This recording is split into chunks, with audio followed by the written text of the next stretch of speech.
Welcome back to It's About Time. Now, normally we're doing reviews on affordable watches for the everyday man, but today we're doing something a little bit different.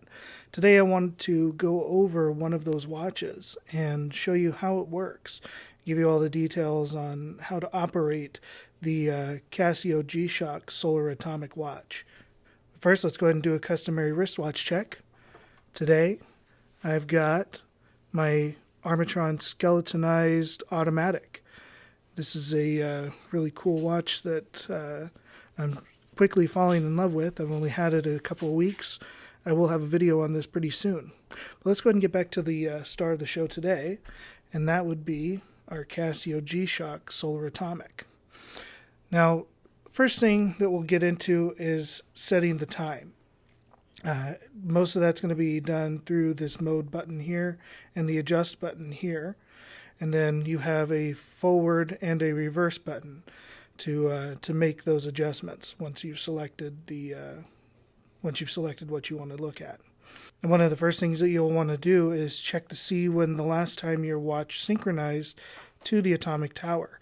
To do that, you just hit the forward button, and it'll show get, which is the last time it got the signal. You can see that that was at 15:30 earlier today or 3:30 earlier this afternoon. Now, if your watch says something a little later than that, if it's been a couple of days or a couple of weeks, if you wanted to manually sync your watch to the atomic tower, you can do that by holding down this forward button until it beeps. And then you'll see the screen change and you'll see the AC. This is the manual mode. And you can see the little tower up there is blinking, and then it'll show you the signal strength that you have. Currently, we have L3, which is the strongest signal. There's L1, L2, and L3. So showing that we have the strongest signal, if we were to let the watch just sit for a little while, then it would automatically sync, and it would be correct down to the very second. But instead, we're not going to wait for that, so let's go ahead and cancel it just by hitting that button again, and that stops the manual syncing. If you wanted to set your time manually, all you'd have to do is hold the adjust button down until the day is going to change to the time zone.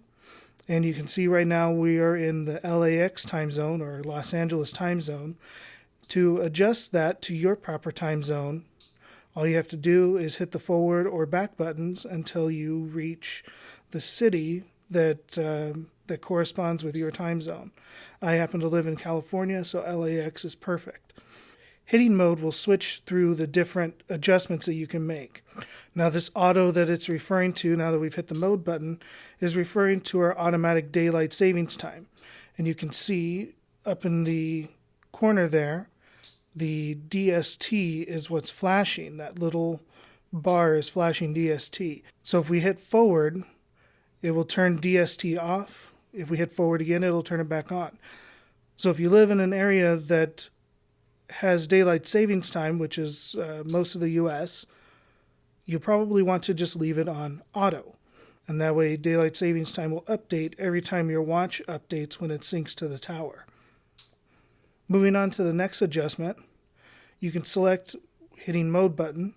You can select whether you want a 24-hour clock, which I use for my work, or hitting the forward button will switch it to regular hours of AM and PM.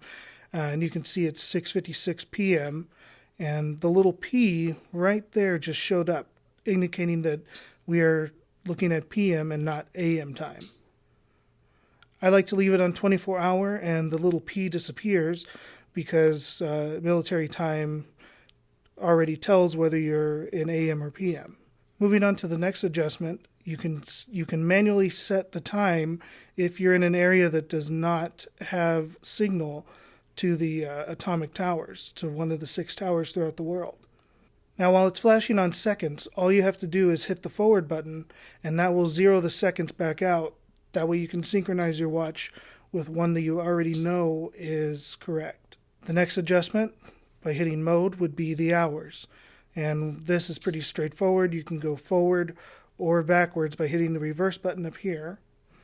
And you can select a time manually that way. And then hitting mode again will switch you over to minutes, and you can adjust that forward or backwards. Hitting mode again will take us to the year. So if your watch is way off, you can set the year to the proper year. Or if you happen to do some time traveling while you have this watch, then you can update the year properly. Hitting the mode button again will take us to the month.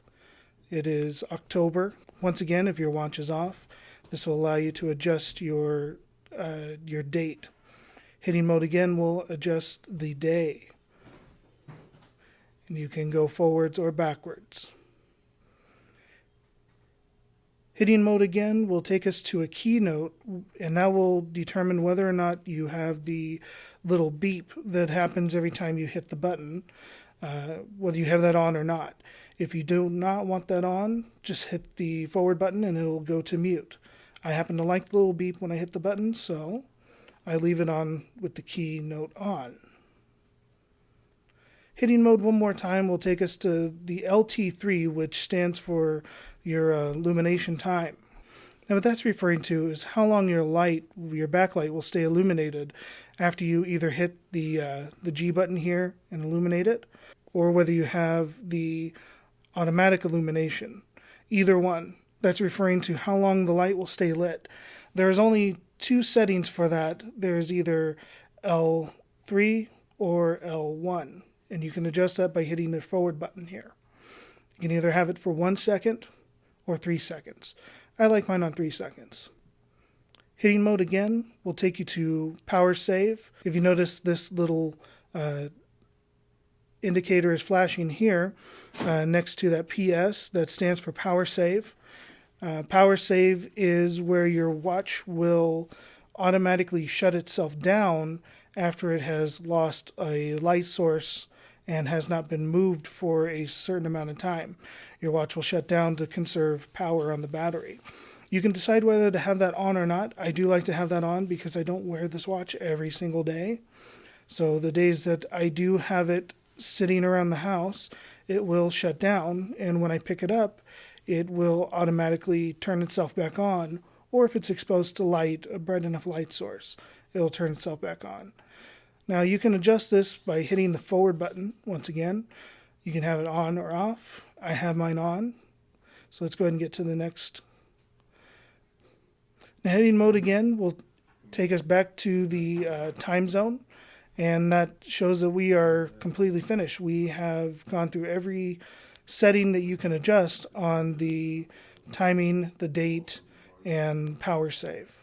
And once you've gotten back to the beginning of the adjustments, all you have to do is hit adjust, and that will lock in all the settings that you've adjusted. So now that you know how to set the time, let's go ahead and move on to the secondary time, which is your world time. Now, by hitting the reverse button, you can see what the world time is, and that will replace the date on the bottom with the world time. So currently mine's set to a Sydney time zone just for fun, and you can see that it's 1:02 in the afternoon there, or 13:02. Now if you want to adjust your world time to a specific time zone, all you'd have to do is, while you're in your primary time, hit the mode button, and that will take you to the next screen, which is your world time. As you can see, it will display the date as well as the time zone that you're in. Now, to adjust it, all you have to do is hit either the forward or backwards button, and that will cycle through all the different time zones. So going forward, which is heading east. See, now we're back to LAX, which is what I have as my primary time zone. I'm going to go ahead and set it back to Sydney just for fun. You can go forwards or backwards, and that's all you have to do to adjust that. Now, if you adjust it to an area that does not have daylight savings time, then all you have to do is hold down this adjust button, and that will adjust whether daylight savings is on or off. And the way we know that it's on is up in this little circle here where it says DST, the indicator is on. Now, when I hit the adjust button, that's going to go away. Or when I hold the adjust button, that's going to go away. And now we're on standard time, and it will stay that way. But I'm going to go ahead and leave it on DST, just like that. And that's how you would adjust your daylight savings time setting if you were using it for a secondary time zone. Now to get to the next setting, just hit your mode button, and that will take you to your alarm signal, your alarm and signal. Now when you go here, the default setting is to the signal at the every o'clock. So every time a new hour rolls around, you're going to hear your watch chime twice. It's going to give two little beeps to indicate that that a new hour has started. If you want that on, just keep it the way it is. If you want to adjust that, all you have to do is hit your reverse button up here, and the little two blank lines there show that it's off. Then if you hit it again, it'll show that it's on. I like to have mine on, so I'm just going to keep it there. Now this screen is also where you're going to access your alarms. You have 5 separate alarms. So to access those, you hit your forward button down here. Forward button is going to take you to alarm 1, 2, 3, 4, and then your 5th alarm is a snooze, which is going to automatically restart every 10 minutes up to a half hour, and that's the snooze feature built in. Now to adjust one of these alarms, it's very simple. All you do is hold your adjust button down, and you can see the alarm is now on, so we can adjust the hours. So if we want this at, I don't want it at 4, let's do 7 a.m. So right now it's set to 7 a.m. And if you want to adjust, so going forwards or backwards, you can adjust the hour. And then you can also adjust the minutes by hitting mode. You can then adjust the minutes to the exact minute that you want to wake up or that you want your alarm to go off. And to lock it in, all you do is hit the adjust button, and that locks your alarm into place. So now this alarm is set to go off at 5:10 in the morning. Now if you don't want that on, all you do is hit your reverse button, and that'll turn that alarm off. But it will be saved in the memory. That way when you go through it again, in fact, I'll go ahead and do that. Alarm 1, 2, 3, 4, and snooze. You can see that the 5th alarm, the snooze alarm, is still set to 5:10, but it is currently off. So it will not be going off at 5:10 in the morning. Moving on to the next setting, hit your mode button, and that is your stopwatch. Stopwatch is pretty easy to operate. Hit your forward button, and that's going to start the time. And it will also stop the time. You can reset the time by hitting the reverse button up here. And that resets it. Now if you start it again and you want to get a lap time or a split time while your counter is going, just hit the reverse button, and that will stop it momentarily to allow you to write down the split time. To get back to real time, hit the reverse button again, and you can see that it had been continuing to count the entire time. And then, of course, to stop it, just hit the forward button, and to clear it out, you hit your reverse button. Pretty easy to operate that one. Now moving on to the next setting, that would be your timer feature. Now its default is set to a 24-hour timer, and that's indicated by all zeros. To start it, all you would do is hit the forward button, and then you can see that that's going to start counting down seconds, minutes, and hours. So that is a full 24-hour timer. At any time to stop the timer, just hit the forward button again, and that will stop it. To reset it, hit the reverse button, and that'll reset it back to whatever you had set it before. Now to change the timer is pretty easy. All you do is hit and hold your adjust button, and then your hours are going to start flashing.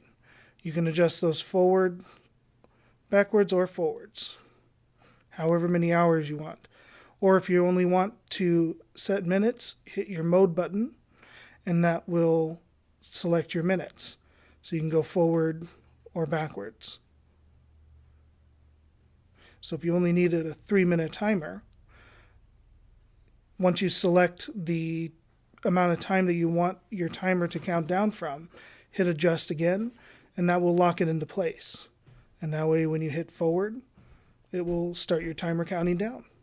Now, a really neat feature that this has is it will save your timer for you. So let's say it's a timer that you use quite frequently, whether you're timing something for cooking or a workout period or something along those lines. When you stop and you hit the reverse button, it will not just zero it back out, but it will zero it out to the timer that you had already set, which was 3 minutes, and it will save that for the life of the watch. And hitting the mode button one more time will take us back to the beginning screen, and that is pretty much all the functions and how to operate them. There are a few more. If you wanted to adjust your light, if you wanted to operate your backlight, that is the G-Shock symbol down here.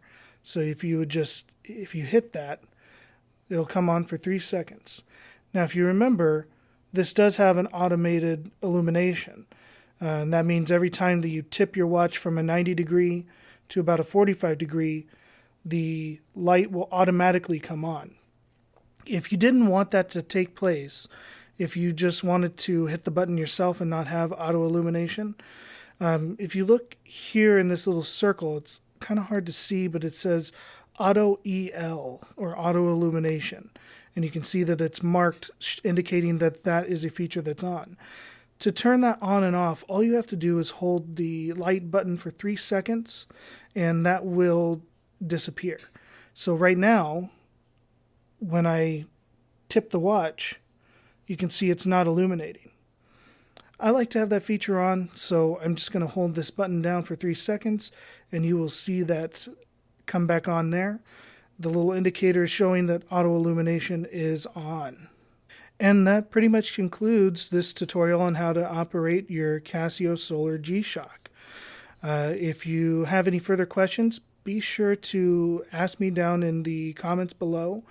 I'd be more than happy to answer any questions that you have about this watch or any other Casio watch. I want to thank you for watching. If you like this video, go ahead and give it a thumbs up.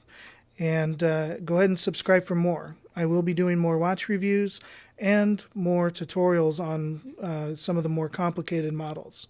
By the way, I will have a link to this review up in the video card right up here for you.